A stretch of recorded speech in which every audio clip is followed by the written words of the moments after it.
কখন হবে শুধু আল্লাহ রাব্বুল আলামিন জানে, পৃথিবীর কোনো মানুষ জানে না।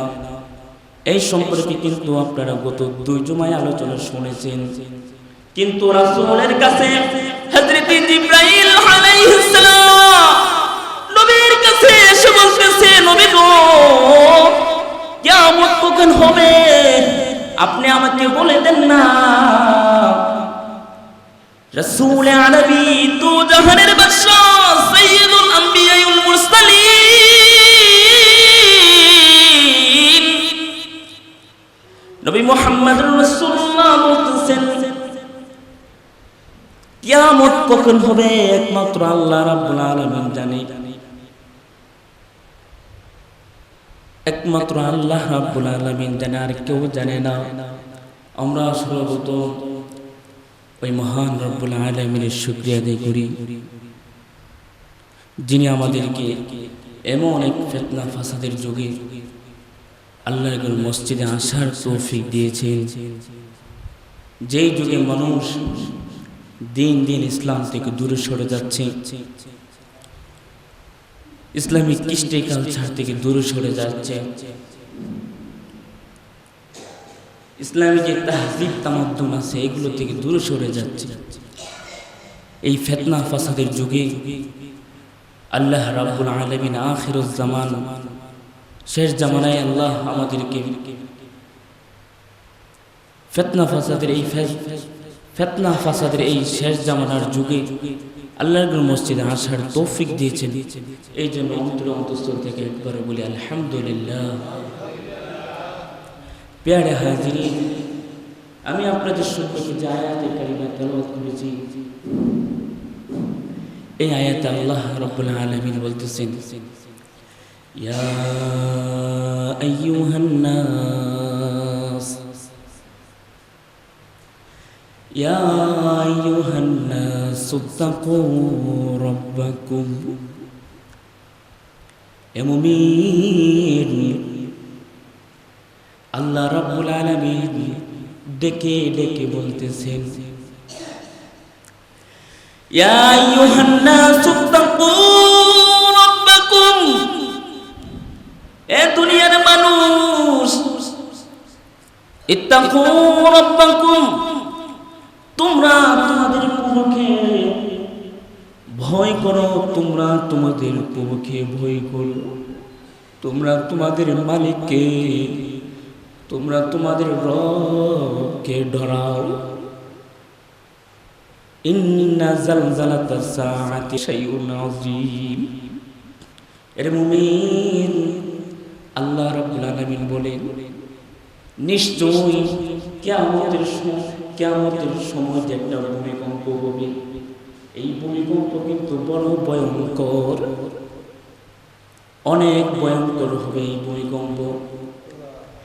আল্লাহ রাব্বুল আলামিন তোমাকে আমাকে ডেকে ডেকে বলতেছেন, এ মানুষ, আল্লাহকে ডরাও। এ মুসলমান, আপনারা গত 2 জুমা কিন্তু কিয়ামতের সম্পর্কে আলোচনা শুনেছেন। আল্লাহ রাব্বুল আলামিন কিয়ামত সম্পর্কে অন্য এক আয়াতে বলেছেন, ইন্নাল্লাহা ইনদাহু ইলমুস সাআহ। কিয়ামতের ইলম শুধু আল্লাহর কাছে আছে, আল্লাহই শুধু জানে। কিয়ামত কখন হবে শুধু আল্লাহ রাব্বুল আলামিন জানে, পৃথিবীর কোনো মানুষ জানে না। এই সম্পর্কে কিন্তু আপনারা গত 2 জুমায় আলোচনা শুনেছেন। কিন্তু রাসূলের কাছে হযরত জিবরাইল আলাইহিস সালাম নবীর কাছে এসে বলতেছে, নবী গো, কিয়ামত কখন হবে আপনি আমাকে বলে দেন না। রাসূল আরবি দু জাহানের বাদশা সাইয়্যিদুল আম্বিয়াউল মুরসালিন নবী মুহাম্মদুর রাসূলুল্লাহ বলতেছেন, কিয়ামত কখন হবে একমাত্র আল্লাহ রাব্বুল আলামিন জানে, একমাত্র আল্লাহ রাব্বুল আলামিন জানে, আর কেউ জানে না। এর মুমিন, এরপর হযরত জিবরাইল আল্লাহর নবীকে প্রশ্ন করতেছেন, নবী গো, ও নবী, কিয়ামতের আলামত কি আপনি আমাকে বলে দেন না? হযরত রাসূলুল্লাহ বলতেছেন, ইন্না মিন আশরাতিস সাআহ। মুহাম্মদ রাসূলুল্লাহ বলতেছেন, কিয়ামতের আলামত হলো আনতালিদাল আমাতু রাব্বাতাহা, আনতালিদাল আমাতু রাব্বাতাহা, বান্দি তার মনিবকে জন্ম দিবে। ওয়াতারাল উফাতাল উরাতা, যারা কাপড় পরিধান করার জন্য কোনো কাপড় পাইছে না পরিধান করার জন্য, যারা জুতা পরিধান করার জন্য কোনো জুতা পাইছে না, ওই সমস্ত লোকদেরকে তুমি দেখবা শেষ জামানায় ইয়াতাফাখারুনা বিল বুনিয়ান, বড় বড় বিল্ডিং বানাইয়া, উঁচু উঁচু বিল্ডিং বানাইয়া, উঁচু উঁচু বিল্ডিং তৈরি করে তারা অহংকার করবে। বলেন এইগুলো হচ্ছে কিনা সমাজে? আপনি ইতিহাস তাকায় দেখে এগুলো হচ্ছে কিনা? অবশ্যই হচ্ছে। দেখেন, যার কোনো কিছু ছিল না সে এখন অনেক টাকার মালিক, বড় বড় বিল্ডিং বানাইতেছে। আল্লাহ রাসূল হাদিসের মধ্যে বর্ণনা করতেছেন, কিয়ামতের একটা আলামত হবে। এভাবে হাদিসের মধ্যে আসছে, হযরত আবু হুরায়রা রাদিয়াল্লাহু তাআলা আনহু উনি এই হাদিসটা বর্ণনা করেছেন। আবু হুরায়রা রাদিয়াল্লাহু তাআলা আনহু তিনি বলেন,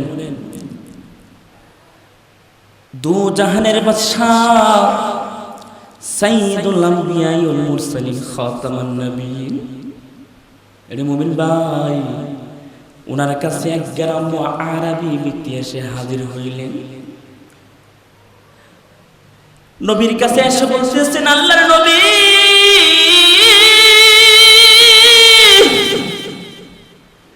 ও নবী, মাতাস সাআহ, নবী গো, কিয়ামত কখন হবে আপনি আমাকে বলে দেন না।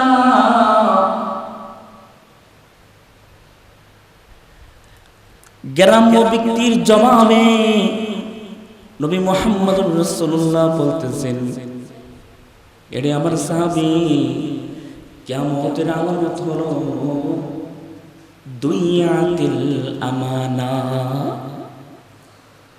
এ সাহাবী, যখন তুমি দেখবা, যেই জামানাতে দেখবা মানুষ আমানতের খেয়ানত করতেছে, আমানতের খেয়ানত করে, ওই সময় মনে করবা যে কিয়ামত নিকটবর্তী হয়ে গেছে। আমানত যে আছে, আমানতের ক্ষতিগ্রস্ত করা হবে। রাসূলুল্লাহর সাহাবী নবীকে প্রশ্ন করতেছেন, নবী গো, আমানতকে কিভাবে নষ্ট করবে, বিনষ্ট করবে? নবী বলতেছেন, ইযা ফুসিদাল আমরু ইলা গায়রি আহলিহি, আমানতের বিনষ্ট, আমানতের নষ্ট তখনই হবে যখন দেখবা যে ব্যক্তি যে কাজের যোগ্য না, ওই ব্যক্তিকে ওই জায়গাতে ওই কাজেতে পৌঁছায়া দিবে।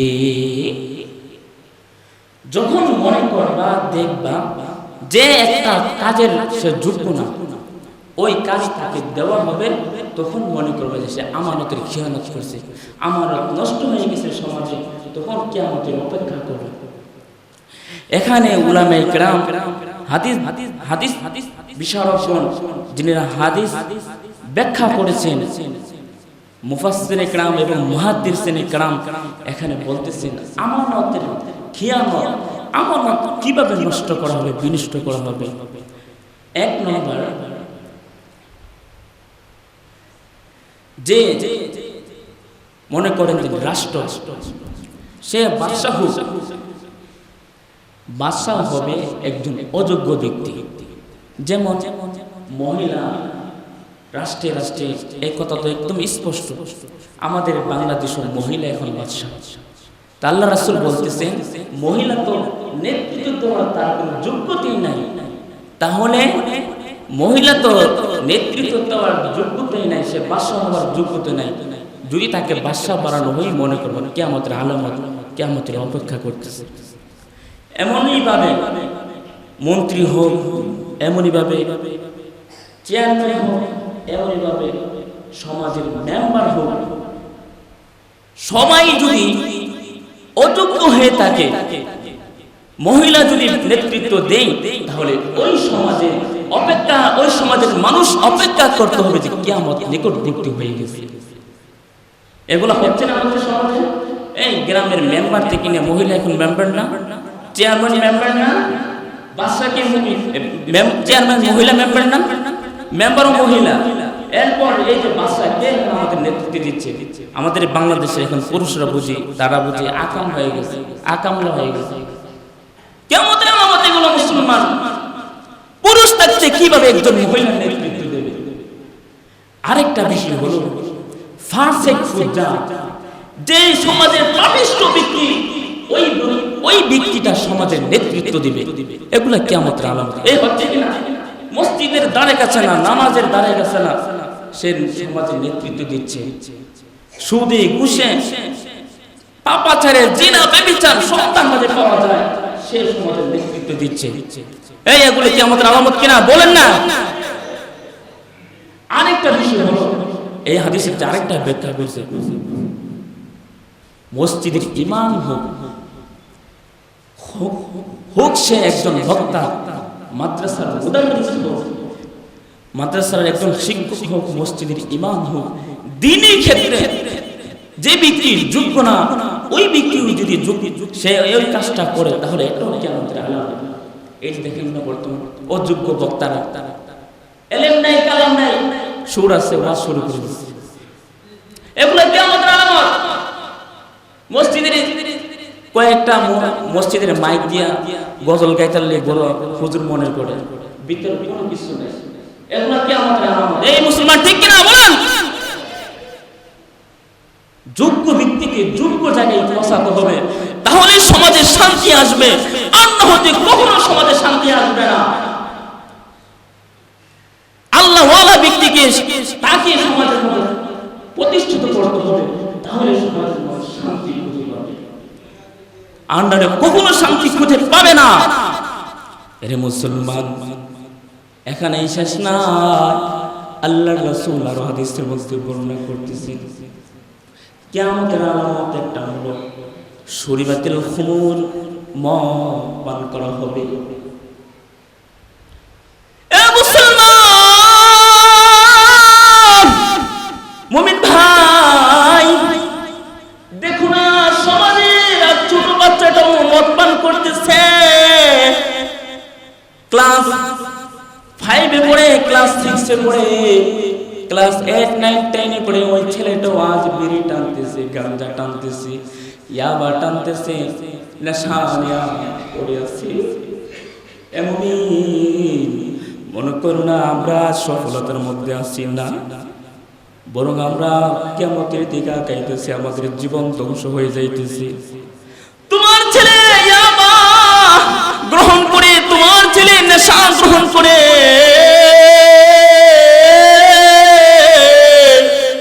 তুমি কোনো চিন্তা করো না, মনে করবা এগুলা কিন্তু তোমার সন্তান কিয়ামতের আলামত বনে যাচ্ছে। মুসলমান রে,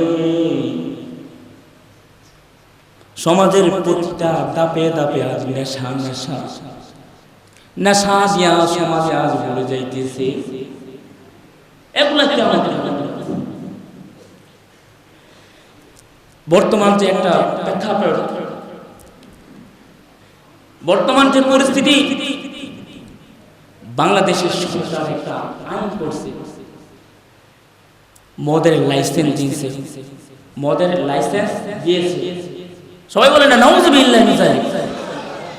আরে আল্লাহর রাসূল বলছে যে যে সমাজে মদ নেশা এগুলো যদি প্রচার প্রসার হয়ে যায়, ব্যাপক হয়ে যায়, ওই সমাজের মানুষ কিয়ামতের আলামত বনে যাবে। আর বাংলাদেশের কি অবস্থা, 190% মুসলমানের দেশে, 90% মুসলিম দেশে কিভাবে এই মুসলমান কিভাবে মদের লাইসেন্স দিতে পারে? কিভাবে মদের লাইসেন্স দিতে পারে? রাসূল তো বলতেছেন এগুলো কিয়ামতের আলামত। কেন তোমরা আজ জেগে উঠো না? কেন তোমাদের ঈমানের আলো অন্তরের মধ্যে প্রজ্বলিত হয় না? কেন প্রতিবাদ করে তোলো না? মনে করতেছো বাইচা যাইবা? অত সহজ না। এর প্রমাণ হলো রাসূল যে বলেছেন আমানতের খেয়ানত করা হবে কিভাবে? যদি দেশের কোনো মন্ত্রী, দেশের কোনো মন্ত্রী যদি, প্রধানমন্ত্রী যদি, সরকার যদি মহিলা হয়, ওই মহিলা কিন্তু সরকারের যোগ্য না। মহিলা সরকারের যোগ্য না হওয়ার কারণে তো মহিলা যে বাদশা হওয়ার যোগ্য নয়। এই জন্য তো আজ সমাজের মধ্যে, বাংলাদেশের মধ্যে মদের লাইসেন্স দিয়েছে। নাউজুবিল্লাহি মিন যালিক। সঠিক প্রমাণ রাসূলের হাদিসের সাথে মিলে গেছে। এ মুসলমান, আল্লাহর নবীর সাহাবী হযরতে আলী রাদিয়াল্লাহু তাআলা থেকে হাদিস বর্ণিত,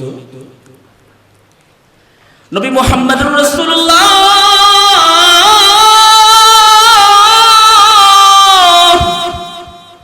সাল্লাল্লাহু আলাইহি সাল্লাম বলেছেন, ইযা ফাআলাত উম্মতি 15 খাসলাতান হাল্লাত বিহাল বালা। খলিফাতুল মুসলিমিন হযরত আলী রাদিয়াল্লাহু তাআলা বলেন, তোমার আমার নবী মুহাম্মদুর রাসূলুল্লাহ বলেছেন, আমার উম্মতের মাঝে যখন 15টা খাসলত, 15টা অভ্যাস যখন আমার উম্মতের মাঝে দেখা দেবে, তখন তোমরা বড় বড় বিপদের অপেক্ষা করো। কি বিপদের কথা বলছে শুনেন, 15টা কথা বলবো। রিহান ওয়া খাসফান ওয়া মুসখান। আল্লাহ রাসূল বলেন, এই 15টা কাজ যদি আমার উম্মতের মাঝে দেখা দেয়, তখন আল্লাহ তাআলা আকাশ থেকে পাথরের বৃষ্টি ফলাইয়া দিবে। পাথরের বৃষ্টি ফলাইয়া। ওয়া খাসফান মুসলমান। আল্লাহ রাসূল বলতেছে, মানুষের চেহারাকে আল্লাহ তাআলা শুহুরের চেহারা বানাইয়া দিবে। শুধু এখানেই শেষ নাই, রাসূল বলতেছেন ওয়া খাসফান ওয়া মাসখান। আল্লাহ হঠাৎ মানুষকে জমিনের নিচে বসায় দিবে। শুধু এখানেই শেষ নাই রে মুসলমান। রাসূল বলতেছেন রিহান হামরা। আল্লাহ রাব্বুল আলামিন হঠাৎ আগুনের বাতাস পাঠাইয়া দিবেন। হঠাৎ আগুনের বাতাস পাঠাইয়া দিবে। রাসূল আরো বলতেছেন কানিজামিন তাতাবা। এইগুলা তো আল্লাহ রাব্বুল আলামিন করবে। আরো কি করবে জানুনি? এমন এমন বিপদ আল্লাহ তাআলা দিবে, যে বিপদের কল্পনা তোমরা কখনো করো নাই। এমন এমন মহামারী আল্লাহ তোমাদের জন্য পাঠাইবে, এমন এমন আযাব গজব দিবে, এমন এমন রোগ দিবে, যে রোগের চিকিৎসা পৃথিবীতে কেউ আবিষ্কার করতে পারবে না। মনে হবে নিত্য নতুন নতুন নতুন রোগ। তাহলে সব কি? এক নম্বর হলো আল গনিমাতু দুআলা। গনিমতকে আত্মসাৎ করে ফেলবে। দুই নম্বর হলো ওয়াযাকাতু মাগরামা। মানুষ যাকাত দেওয়াকে ঋণ মনে করবে। যাকাত দেওয়াকে কি মনে করবে? ঋণ মনে করবে। ঋণ আনলে যেমন দিতে চায় না, যে ধনী ওই ব্যক্তির উপর যে যাকাত ফরজ হয়েছে, ওই ব্যক্তি ওই যাকাত দিবে না। যাকাত দিলে দারিদ্র মোচন হয়, মানুষের গরিবদের সহযোগিতা হয়। একটু উদাহরণ দিয়ে বুঝুন। এই যে আমাদের গ্রামের যে জালাল সাহেব আছে, আরো যে আছে, উনি যে কোটি কোটি টাকার মালিক, উনি যদি কথার কথা আমি শুনলাম যে 700 কোটি টাকার মালিক, 1 কোটি টাকায় আপনার 2.5 লক্ষ টাকা আসে, আর 100 কোটি টাকায় 2.5 কোটি টাকা জাকাত আসে। তাহলে 2.5 কোটি টাকা আরো 600 কোটি টাকার জাকাত বাদ দিয়ে দেন, 100 কোটি টাকাতে কত আসে? 2.5 কোটি। এই 2.5 কোটি যদি আল্লাহর গ্রামের মাঝে এই যে খুঁজা গরিবদের করে দিত, গরিব লোকদেরকে দিত, তাহলে কি সমাজে কোনো গরিব লোক খুঁজে পাওয়া যেত? কখনো খুঁজে পাওয়া যেত না। যাকাত দিবে না। 2 নম্বর। 3 নম্বর হলো ওয়াল আমানাতু মাগনামা। মানুষ আমানতকে গনিমত মনে করবে। কথা বলবেন না কেন? আমানতকে কি মনে করবে? গনিমত মনে করবে। যুদ্ধের ময়দানে মাল পাইলে এটাকে বলা হয় গনিমত। আর আমানত যদি কোন ব্যক্তির কাছে আমানত রাখা হয়, মনে করেন 1 লক্ষ টাকা আমানত রাখছে, এই সমাজে বলবে কি পাইছি, এবার পাইছি, মানে 7,000 দন পাইছি, 7,000 দন পাইছি, এটা মনে করবে। এই সমাজে হচ্ছে কিনা? আমানতের খেয়ানত হচ্ছে কিনা? এই এমন তো আমরা শুনেছি যে বাইরার কি যে বলে শালির টাকা একজনের কাছে আমানত দিছে, ওই ব্যক্তি শালির টাকা খেয়ে ফেলছে, শালির টাকা খেয়ে ফেলছে। হচ্ছে কিনা বলেন না কেন? এগুলো অবশ্যই হচ্ছে, আমানতের খেয়ানত হচ্ছে। মনে করো না বাইচা যাইবা, অত সহজ না রে মুসলমান, এত সহজ না, এত সহজ না আল্লাহর কাছ থেকে তুমি বাইচা যাইবা। 4 নম্বর আল্লাহ রাসূল বলতেছেন, 4 নম্বর যে খাসলত, আক্কা উম্মাহ আতার রাজুলু জাওজাতাহু। আমার উম্মত যখন বিবির কথা শুনবে, বিবির কথা শুনবে, পাকে কষ্ট দেবে রে মুসলমান। মার খবর নেবে না, মার চিকিৎসার টাকাও দেবে না, মার প্রয়োজনগুলো পূরণ করবে না। বউয়ের কথা শুনে, স্ত্রীর কথা শুনে মারে কষ্ট দিবে। এই মানুষ, এই যুবক ভাইরা, তোমরা যারা এখনো বিবাহ করো নাই, মারে কিন্তু কষ্ট দিও না। 6 নম্বর হলো বাররা সদিকাহু, বন্ধুরে আপন বানাইয়া নিব। 7 নম্বর হলো ওয়াজাফা আবাহু, বাবাকে দূরে সরাইয়া দিব।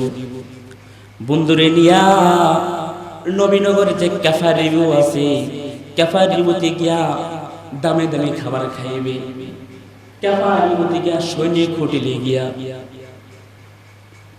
ভালো ভালো হোটেলে গিয়া বন্ধুরে নিয়া মজা মারবে, আড্ডা মারবে, গ্রিল খাইবে, চাইনিজ খাইবে, চিকেন ফ্রাই খাইবে, কিন্তু মার জন্য 1 টুকরা গোশত আনবে না। বাবার জন্য 1 টুকরা গোশত আনবে না, বন্ধুর জন্য সব টাকা খরচ করে দিবে। হচ্ছে না এগুলা? এই মুসলমান, আজ দেখো না বাংলাদেশে মুসলমানের রাষ্ট্র হওয়ার পরও মারে বৃদ্ধাশ্রমে ফেলাইয়া দিতেছে, বাবারে বৃদ্ধাশ্রমে রেখে আসতেছে। শেষ বয়সে মার খবর নেয় না, বাবার খবর নেয় না, মার নিয়ে বৃদ্ধাশ্রমে রেখে আসে। মারে পূজা মনে করি, বাবারে পূজা মনে করি। তুমি কাকে পূজা মনে করতেছো? যেই মা, যেই বাবা তোমার জন্য জান প্রাণ দিয়েছে, যেই মা নিজে খাইয়া তোমাকে খাওয়াইয়াছে, যেই বাবা মাথার গাম পায়ে ফেলে তোমাকে লালন পালন করেছে, তোমার জন্য কষ্ট করে যেই বাবা এত কষ্ট করেছে, লালন পালন করেছে, ওই বাবাকে তুমি কিভাবে কষ্ট দিবা? অথচ রাসূলুল্লাহ হাদিসের মধ্যে বলতেছেন, এক সাহাবী এসে বলতেছেন, নবী গো, আমি কার সঙ্গে সবচেয়ে সুন্দর আচরণ করব, কার প্রতি সবচেয়ে দয়ার আচরণ করব? আল্লাহ রাসূল বলতেছেন, সাহাবী, তোমার মার সাথে তুমি সবচেয়ে সুন্দর আচরণ করবা। আমার সাহাবী জিজ্ঞাসা করলেন, নবী গো, আমি কার সাথে সুন্দর আচরণ করব? নবী বলতেছেন, তোমার মার সঙ্গে। তৃতীয়বার প্রশ্ন করলো, নবী গো, আমি কার সঙ্গে সবচেয়ে সুন্দর আচরণ করব? তখন নবী বলতেছেন, তোমার মার সঙ্গে। সাহাবীর মন পড়ে না, আমার প্রশ্ন করতেছে নবী চতুর্থবার, আল্লাহ নবী গো, আমি কার সাথে দয়ার আচরণ করব? তখন আল্লাহ রাসূল বলতেছেন, আবাকা, তোমার বাবার সঙ্গে তুমি সবচেয়ে সুন্দর আচরণ করবা। পৃথিবীতে কেউ যদি তোমাকে খালেস নিয়তে খোলা দিল দিয়ে যদি কেউ ভালোবাসে, শুধু তোমার মা, তোমার বাবা তোমাকে ভালোবাসে। স্বার্থ ছাড়া যদি কেউ তোমাকে ভালোবাসে, স্বার্থ ছাড়া যদি কেউ তোমাকে মহব্বত করে, তোমার মা, তোমার তোমার বাবা তোমাকে স্বার্থ ছাড়া ভালোবাসে মুমিন ভাই। এ যুবক, মারে কষ্ট দিস না, মারে বাবারে কষ্ট দিস না। মারে মনে খুশি দিছে, মার রক্ত নাক দিয়া রক্ত বায়া বায়া পড়তেছে। এই রে ফ্রি ফায়ার তো একটা দাজ্জালের একটা যন্ত্র, তোমাকে বেঈমান বানানোর জন্য ফ্রি ফায়ার তৈরি করছে দাজ্জালের বাহিনী।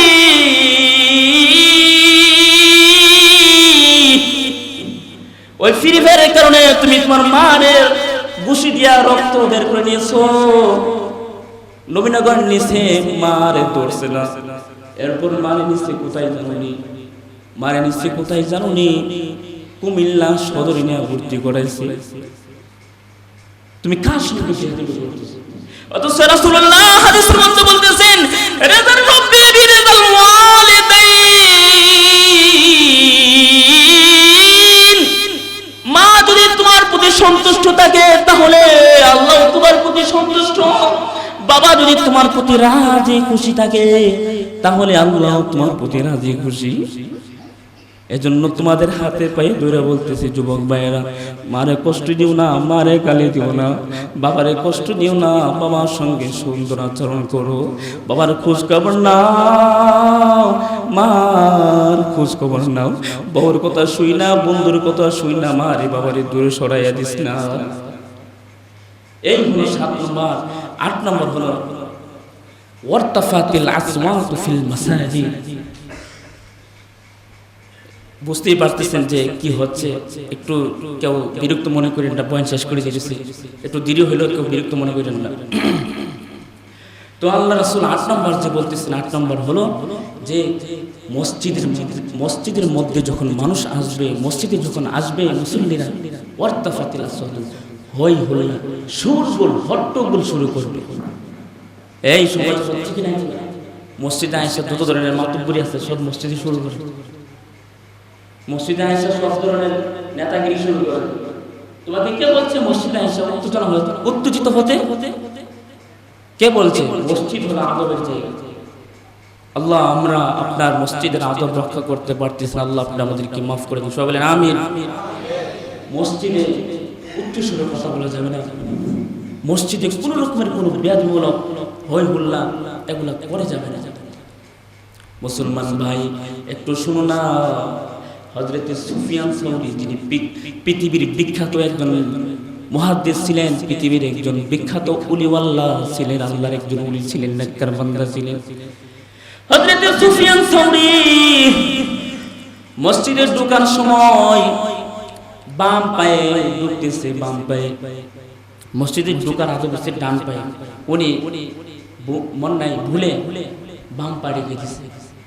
হযরতে সুফিয়ান সাউরিকে আল্লাহ তাআলা আরশ থেকে বলতেছেন, ইয়া সাউর, ইয়া সাউর, বলতেছে এই গুরু, এই গুরু, এই গুরু, আমার মসজিদে কিভাবে আসবা তুমি তাও জানো না, আমার মসজিদে ঢুকতে গেলে কোন পা আগে দিতে হবে তুমি তাও জানো না। আল্লাহ তাআলা শুধরাই দিয়েছেন, উনি তো আল্লাহওয়ালা ছিলেন।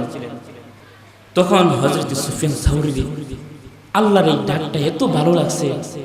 হযরতে সুফিয়ান সাউরি যত জীবন, যতক্ষণ আল্লাহর এই দুনিয়াতে বেঁচে ছিল রে মুমিন ভাই, হযরতে সুফিয়ান সাউরি ওনার নামের সঙ্গে লিখে দিয়েছে সাউর, মানে সুফিয়ান হলো একটা গুরু।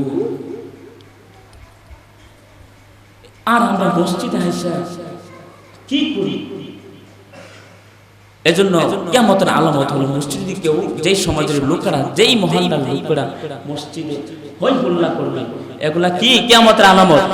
আজ থেকে আমরা প্রতিজ্ঞা করব, কেউ আর মসজিদে এসে নেতাগিরি করব না। সবাই হাত তোলেন, ঠিক না? মসজিদে কোনো ধরনের নেতাগিরি চলবে না। 9 নম্বর হলো আল্লাহ রাসূল বলেন, উকরিমার রাজুলু মাখাফাতা শাররি। এই যে দেখো না, সমাজের গ্রামের এমপি, গ্রামের যে নেতা আছে, কয়েকটা ফাতি নেতা, এগুলার মানুষ সম্মান করে, তার ডরে না নিয়ে আমার গুলি করে মাইরা ফেলে, না নিয়ে আমার ছুরি দিয়ে আঘাত মেরে ফেলে। আল্লাহ রাসূল বলেন, কাউকে যদি সম্মান করা হয় তার ডরে, এটা কিয়ামতের আলামত। এই সমাজের যেই সমস্ত ফাসিক ফুজ্জাররা আছো, সন্ত্রাসগিরি করো, মানুষকে হুমকি দামকি দাও, অত সহজ না। তোমাকে আল্লাহ ছেড়ে দিবে। মানুষ তোমারে সম্মান করে তোমার ডোরে, কিন্তু তোমার মহব্বতে তোমার সম্মান করে না। এইগুলো আছে কিনা কিয়ামতের আলামত। 10 নম্বর হলো ওয়াজাইমুল কওমি আরজালুহুম, একটা যে কওম আছে, গোত্র আছে, পাড়ার নেতৃত্ব দেবে সবচেয়ে খারাপ মানুষটা। এই হচ্ছে কিনা সত্য কথা স্বীকার করতে কোনো ভয় আছে? সমাজের যে নেতৃত্ব দিচ্ছে একটা কওমের গোত্রে সবচেয়ে খারাপ মানুষ দিচ্ছে। মুখে দাঁড়িয়ে নাই, তারপর নামাজ পড়ে না, রোজা রাখে না, তারপর যত ধরনের আকাম কুকাম আছে সব সে করতেছে, তো সে সমাজের নেতৃত্ব দিচ্ছে। তার কাছে যদি জিনাখোরের বিচার নিয়ে যান, সে কি বিচার করবে? সে নিজেই তো জিনাখোর, নাউজুবিল্লাহি মিন যালিক। সে নিজেই তো একজন লুচ্চা, তো সে কিভাবে আরেক লুচ্চা বিচার করবে? এরপর রাসূলুল্লাহ বলতেছেন কওম আরেকটা হলো যে ফাসিক ফুজ্জাররা নেতৃত্ব দিবে। রাসূলুল্লাহ সাল্লাল্লাহু আলাইহি ওয়াসাল্লাম হাদিসে আমার বলতেছেন ও সুরিবাতুল খুমুর, সমাজের মধ্যে মদ ব্যাপক আকারে হয়ে যাবে, হচ্ছে, এগুলো আলোচনা করছি। তারপর রাসূলুল্লাহ বলতেছেন লুবিসাল হারির, রেশমের কাপড় পরবে, রেশমের কাপড় পুরুষের জন্য পরিধান করা নাজায়েজ, একদম নাজায়েজ। রেশমের কাপড় একদম পাতলা থাকে, অথবা এটা আরেকটা ব্যাখ্যা হতে পারে। সমাজে এমন যুবক বের হবে, এমন মহিলা বের হবে, যে সমস্ত মহিলারা পাতলা কাপড় পরিধান করবে। পাতলা কাপড় পরিধান করার কারণে তার শরীরের যা অঙ্গ প্রত্যঙ্গ আছে সব কিছু বোঝা যাবে। এই হচ্ছে না, পাতলা কাপড় পরিধান করে না, নাউজুবিল্লাহ, এমন কাপড় পরিধান করে সব দেখা যায়। আস্তাগফিরুল্লাহ, এগুলো মুখে উচ্চারণ করা খারাপই। এরপর রাসূল বলতেছেন ও তুআল্লিমা লিগাইরিদ্দিন, ইলম শিখবে মুসলমান, কোরআন এবং হাদিসের ইলম শিখবে, আল্লাহর দ্বীনকে পৃথিবীতে বুলন্দ করার জন্য না। ইলম শিখবে টাকা কামানোর জন্য, টাকা দুনিয়া কিভাবে কামানো যায়, ইজ্জত কিভাবে কামানো যায়, এই জন্য ইলম শিখবে। কিছু আলেম আসছে যারা ইলম শিখবে শুধু দুনিয়ার জন্য, টাকা কিভাবে কামাবে সেই জন্য।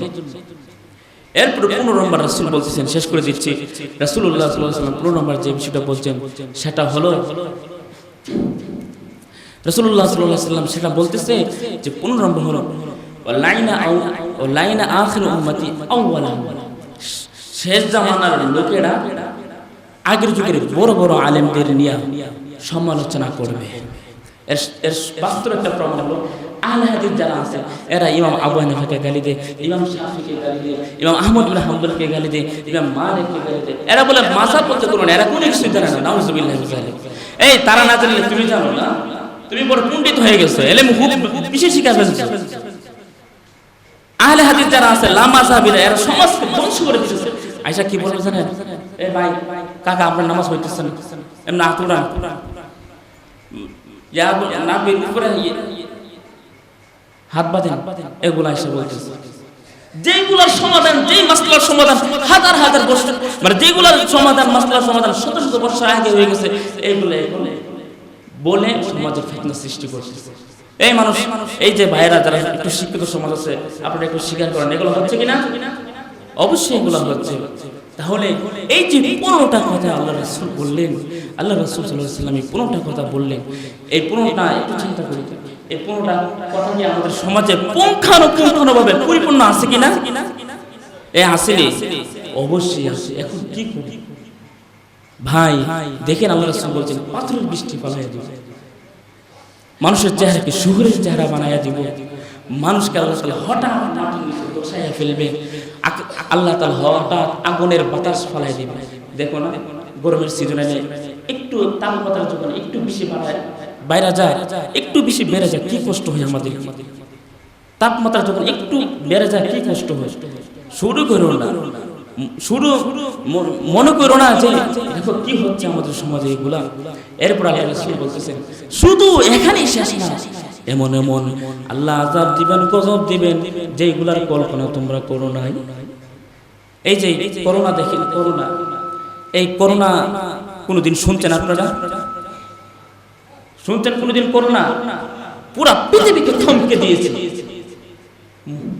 এমন আরো আরো এক ডোজ বাই করছে, ঘোষণা দিচ্ছে এগুলো চলবে না, আবার নতুন ডোজ বাই করছে। ফাইজারও চলে, মডার্নও চলে, কোনই চলে।